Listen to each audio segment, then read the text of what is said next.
So the first one you'll see closest to us is Paitahi, Te Whare o Rimitaka. And Rimitaka is our furthest most point of our rohe. Atu I tērā ko Kaitoke, so Rimitaka ki Kaitoke. Korokoro are the Western Hills at the back here, which is our third whare.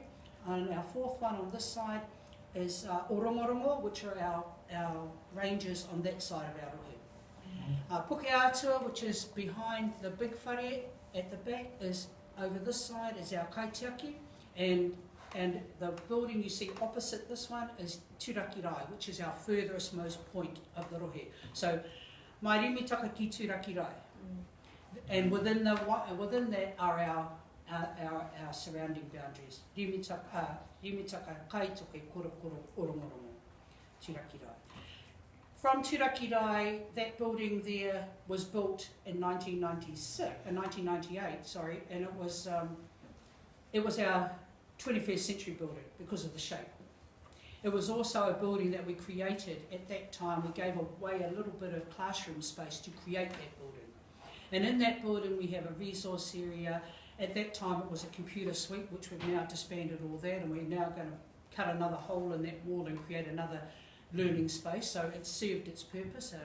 It was a music withdrawal room, an art room, which is now an English room, and a storage area, which is now going to be our radio station, and our library. So we created that space by taking away a little bit of space across the rest of the kura. And the shape in itself at that time was taking us into the 21st century. The colours of the building, from Turakirai through in the courtyard, you'll see something that goes like that, and that's Te Awa Kairangi. So Te Awa Kairangi flows from through the rohe ki Turakirai, Turakirai ki te rohe. And originally we wanted to make it sparkle and have all sorts of things, but the kids sort of started taking all the glass stones out, you know. But and that happens. But within the awa, within Te Awa Kairangi, which flows right through the Hutt Valley, we have when we built, we took particular stones from different points of the awa and placed those in the awa.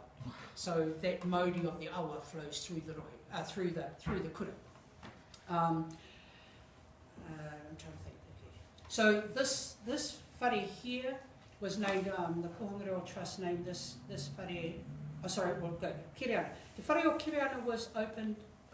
We came to the kura on Anzac Day 1998. That's when this whare opened. This kura. We chose that time because it was about a linking of the past to the future. And so Forever and a Day, we wanted to have that connection. Kiriana wasn't opened at that time.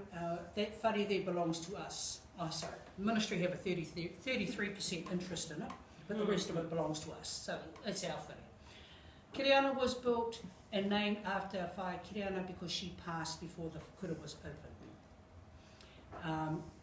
And then this whare was named after the Kohanga Reo Trust, and this whare was named after my father, Muri Muri Aroha, because he too passed before the kura was opened. So that was a huge kaupapa for all of us in terms of they set the moimoia, you know, they said go and design and build a kura, you know, and here are the things that you must keep in place forever and a day. Aha ko te reo te mea nui. Aha ko te iwi, te hapu, te whānau, ko te tamaiti, te pūtake o te kaupapa. Aha ko te aha, hei whāngai hia te tamaiti. So that was their big dream. So what we have, we persevere and persist with is hei whakatinana hia i tira. My role was, my father never wanted me to be the principal. Nani Kiriana said, you will be the principal. I said, well, okay, well, you know, I think at that time, Kath and I were two of the youngest on staff at that time. And as you can see, we've matured a bit, we've matured more since then. Kath and I worked together for years, for years. And then coming here, we brought with us quite a few of our team, so we already had quite a connection going on, which has been really awesome. Since then, of course, a lot of our kaimahi have changed. we have been fortunate to bring back into our kura mix many of our ex-tauira like Puti, and we've also got quite a few of our ex-tauira who are now becoming the kaiako, and they're also mātua of kura. So it's really neat to have this we've got a 3-generation thing going on, 4-generation thing going on in the kura already, with kaimahi that we used to teach many years ago, kaimahi mātua who are now board members who used to teach many years ago, and kaimahi who are now mātua. So it's really, really awesome that those whanaungatanga links are still evident in our practice. Part of what we've also attempted to develop over the years, and it was a really important drive from the beginning, was we wanted to ensure that technology was part of what we did. We didn't know what it would look like then, because at that time, 20 odd years ago, many of us had just started banging around on the old PCs, and it was like, how do you do this? Last time our fingers touched anything was a bang, hit the old typewriter. So that whole thinking around going into that was quite a challenge. So at the old site we were part of then, they were ICT PD contracts. And so at the old site we had lots of computers, and we started to develop and think around grow our pedagogy around technology and how that could become a norm in our teaching and learning. How could that become a norm in our practice, in our thinking, and taking our children into their future. So we've had quite a bit of driving going on there. We've been part of 2 ICT PD contracts before they became LWDT and we developed a relationship back in 2004.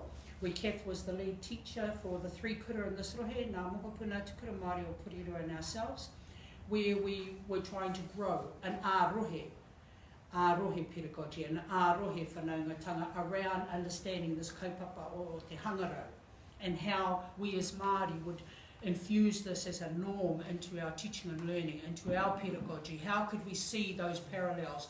Is it an add-on or is it an adding value? And of course, the biggest challenge has been, how will it interfere with our reo miona nei tikanga? Could it replace that? Is it something we have to do? So there were lots of discussions and naue and wānanga and ideas around this, but it was really about enabling, creating opportunity and enabling a large group of Māori educators to actually step in to this world of technology and try to see how it can add value to what we already do, as opposed to something different. Getting past the issues of reo, getting past the issues of technological infrastructure, getting past the issues of cost and all those sorts of things. It was more about if we're enabling our children to move into their future, whatever that might look like, and if we want them to be able to stand equally in their world, then we have an obligation to find ways for them to find a platform to move from. For this kura, it has always been a non-negotiable. And I had been up front and said, I'm not asking you to do this, I'm telling you you will. And if you can't do this, then this is not the place for you, because this is how we roll. No one said, oh, well, I'm out of here. Some have gone away and then they've come back. And it's like, okay, that's cool. But so I think that's been really important, that there has been this unwritten statement of, it's not an option. It is it's a necessity. And so we all have been learners in this journey for a long time. In the journey itself, we have grappled with, we've grappled with how do we fit our tutohinga into what we do? How do we fit our key goals? How do we fit our principles that we believe into this? So in this kura, our tuapapa is based on waka, which is part of our strategic goal 3, to live as Māori, and waka is about whanaungatanga, awhi, kaitiakitanga and aroha. They're the 4 principles that we promote. When our ministerial board back in 2002 finally said, that's it, we're stepping away, you can go into elected board now, we had a 2-day wānanga, and that was the one thing that we decided that would be the foundation that we would be able to pass on. We grappled with the anagram of kawa, and then we came up with waka. Kawa, we thought, ooh, no, too OTT, too Māori sensitive, we better leave that alone. Too much explanation going on there, get out of that one. So we changed it to waka. Waka being a movable force. Waka being a vehicle that can transport the multitude. Waka being a vehicle that can go through times of turbulence and calm. Waka being able to get on and off at different points. Waka being able to work collaboratively, change roles, and many other things. So for us, waka was about setting a foundation where everyone and anyone can participate in this kura. When Nana Kiriana I remember her saying way back then when I was shaking on my boots thinking, principal, I don't want to be a principal, I'm a classroom teacher for goodness sake. I was like, oh, how do you do that? Just learn.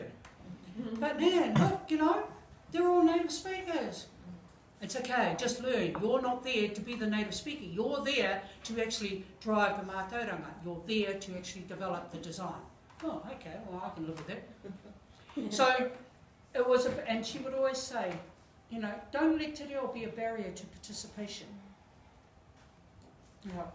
Okay. And it took me a while to sort of figure that out, and then I realised, yeah.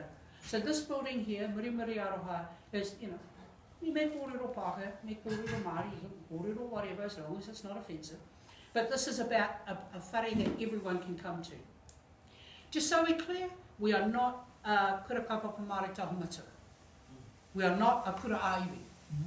We actually sit in another. So when kura kaupapa Māori was developed, and in 2000, so we established in 1996, so in 2000 there was the Renanga Kura Kaupapa Māori established, and everyone had to pay your $1,000 to be a member. And when the Runanga members at that time came to us and at the old site and said, well, you want to be a Kura Kaupapa Māori, you need to be a member of our Runanga, and Dad and Nana Kirana said, well, you two can go away. I won't tell you who they are. You two young fellas can go away. Don't you come here and tell us what to do in our rohe, and don't you come here and tell us how to drive our kaupapa. No? So that was the end of that. As I said, at that time, the only Education Act we had was the existing, wasn't actually enacted, and so that was the only educational option we had. So in 2000, the Runanga became a partner to the ministry. So all kura who were established prior to 2000 had the option, stay with your name and who you are, or close up books one day, next day open with a new ministry number and a new name. So we decided, well, we'll just stay as we are. We'll be a thorn in everybody's side, because why should we comply with that legislation? So after 2000, any kura who wanted to come in as a kura kaupapa Māori had to be attested by the Runanga. And that's part of the ministerial partnership. So we don't sit there, but within our two tohinga, we accept the principles of Te Ahumatua. We don't sit here, a kura āiwi, because that wasn't established then either. But also, āiwi, we're pan-tribal. Aha ko mātou o te atawa i kura, ko te kaupapa o te kura, ko te reo me te tamaiti. So we're not here to drive āiwi, we're here to drive mo te tamaiti. So we don't sit there, we actually sit in another act, all by ourselves. And that's cool, we're good with that. We're okay with that, we have no issue. So that gives us the ability, so we're autonomous. So we do what we want to do. So my job is to play by the rules and tick whatever I have to tick to keep people away. Well, no, to comply, whatever. So my job is part of that compliance, but what I do is, I keep people away so that we can get on and do our business. So I just thought you needed to understand that. So sometimes people can't quite figure out, well, where does this te ara whānui sit? You know? So as I said, in the ministry now I say it's the kura kaupapa Māori o te ara whānui, because all kura kaupapa Māori must be known as the kura kaupapa Māori o. And I have kept going back to that is not our name is te ara whānui, kura kaupapa Māori o ngā kohanga o te awa kairangi. The response I get is it's too long, it doesn't fit. It doesn't fit in the, well, kaitapai, well you can call our school 167 and we know who we are, as long as you know who we are too. So over the years we've developed this understanding with the ministry of this is who we are, this is what you expect us to be called, we'll play the game and we'll just do the business. So waka is really important. Te rangatira is also, I had the privilege many years ago to be part of the wānanga at the time when Te rangatira was developed. And so the New Zealand leadership document was developed, which was developed in 2004, 5, 6, maybe 7. It's a white document about New Zealand leadership. And Kura sort of said, well, hang on, where do we fit in there? So we were fortunate to be able to wānanga and to develop the principles of Te rangatira. And I'm assuming you're all familiar with Te rangatira? Yeah, okay. So within Te rangatira, we promote that whole concept of, you know, everybody has a leadership capability. We grow and use Te rangatira with our tamariki. And it's about, well, which pōtai are you putting on in your leadership role in this kaupapa? So when there's a take going on, you think, well, hey, Te rangatira, ia tangata, which pōtai are you, which person are you in this role? Are you the kaitiaki, are you the kaimatara, are you the kaimahi, are you, you know, which role are you taking on? So that's something we're trying to grow with our tamariki as well as our kaimahi. Nā tikanga te ako kia mātou nei, when the ministry said in 2010 every school will develop their own marae, yeah, we said, right, okay, what does that look like for us? So we do have our own marae ākura, and within that we had to go through that process of, this is what the ministry call it, this is what we call it, and this is what it looks like to us. So nā tikanga o te ako are the habits of mind. Kia mātou nei.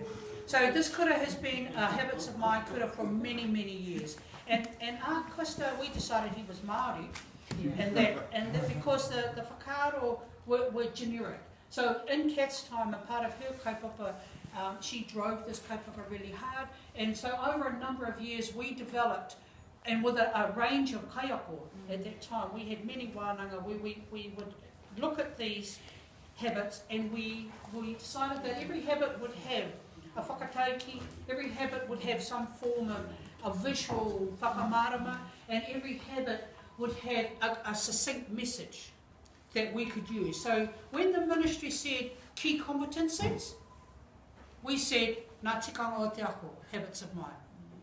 So kia mātou nei, this is part of our tuapapa. This is part of our foundation thinking and learning. This is how we try to grow those key competencies. If we can teach and we can embed and we can practice and we can model those habits of mind, and that we're teaching our children to be thinkers. Because if you can't think, you can't problem solve, you can't express, you can't collaborate, you know, all of those things. So for us, the habits of mind, ngā tikanga te ako, and embedding those practices, those philosophies, that understanding into your teaching and learning, and adopting them as a norm in your practice are advantageous for our learner. Yeah. And so over the last, for all the years that we've developed, and we've actually started re-looking at this now, we've decided we need to give it a facelift.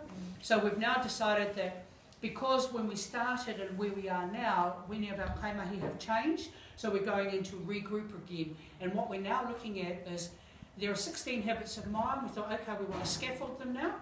So we're going to take 4 for Paitahi, for our year 1 and 2s, and they are going to design what it looks like for them. Then we'll take another 4 for the next whare, another 4 and another 4. So if a child is here for 13 years, over that period of time, those 16 habits will be scaffolded into their teaching and learning and become a model. We're hoping that way for the adults, that they too, as our adults change, that it will be easier for our adults to take on board this whakaaro. Yeah? Quick bit before they come back in. What's next? Come on, next. Te pūnaha ako ako, te pūnaha, oh, have you got, te pūnaha ako ako, we are he kura taio. So under the pūnaha ako ako, this is that whole, you know, 7 sevens. So the pūnaha ako ako comes from Te Aho Tūroa, and it's about taio, but it's about, so we use this in our thinking, we use this in our problem solving and planning. Some kaiako use it better than others, but it's another tool to help educators think about, you know, what does that landscape look like now? What do we need to do next? Te mea. So all those 7 sevens are built around the pūnaha ako ako, and it is about another tool to help think around what do you call it now? So 7 sevens and your thinking tools, your planning questions, your spiral of inquiry, all of those types of High things. order thinking stuff. Yeah. And it's built around that. What's next? Te whāriki, kei te pane, te whāriki, te wheke, te aho matua, ngā whare kapawha. They are key principles that sit within our pedagogical thinking and practice that determine our tohunga. So we're saying at that time we had to think, what were the real pedagogy? What were the pedagogy that we actually could see intrinsically supporting and helping to grow us as iwi Māori, as educators, and these were the areas that we believe fit with our kaupapa. And of course, Marautama Aotearoa, which came again later, and has been developed. Okay, I'm going to stop there. Because we can come back to this later. Because you guys are going to go for going to have morning tea, you're going to catch up with people, you're going to go and have a look. When you come back, if I need to, I can talk to you about some of this stuff, and we can show you some of the structures that we've set up and the things that have been successful for us and why they've been successful. But I'm also open to, as you see stuff going around the kura, and people know you're going to come around, talk, ask, have a look, you know, be nosy, whatever. Come back with any questions, and So I'm thinking as soon as this break is over,